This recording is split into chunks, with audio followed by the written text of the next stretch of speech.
you had to share a short message with people listening that will watch this, whether in America or Andrea or Jewish people, what would you like to tell them? Mainly Americans, God Almighty has given you the grace.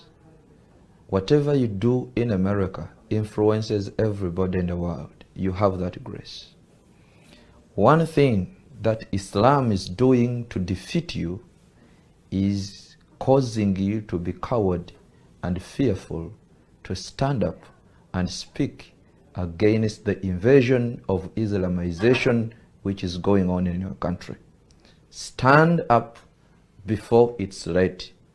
North Africa is the part of Africa which first embraced Christianity. It was defeated by intimidation and threat.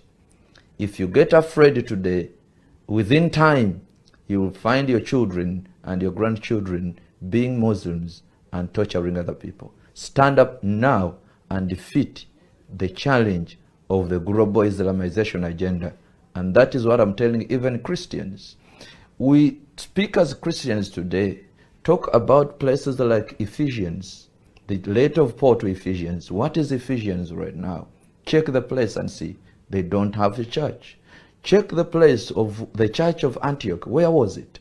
Check the places of all these places where Simon Peter and preached the gospel. Paul went on with his missionary journeys.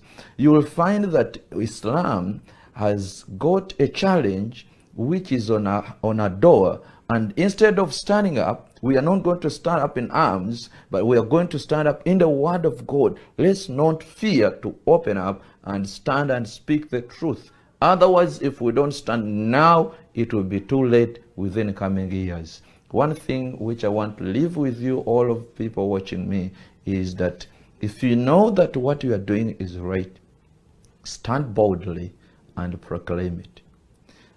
Don't fear. The spirit of darkness use intimidation. Don't be intimidated. People fear to die, but Jesus said, do not fear those who kill the flesh. He knew they would try to kill us. And Jesus said, whatever message I give you underneath the bed, stand at the roof and declare it. That means Jesus knew that we will be intimidated, and he did not tell us only to run, but he said, don't fear them. The word don't fear is more clear in the book of Matthew chapter 10. And when Peter was persecuted and intimidated, what happened? Bible says he was scourged in the book of Acts of the Apostles. He was beaten.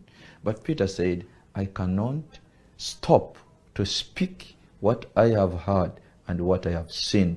Ladies and gentlemen, it's a high time. If it is the truth, let's stand and speak it. If we are the light of the world, it's the time we shine before it's late. God bless you. Thank you very much.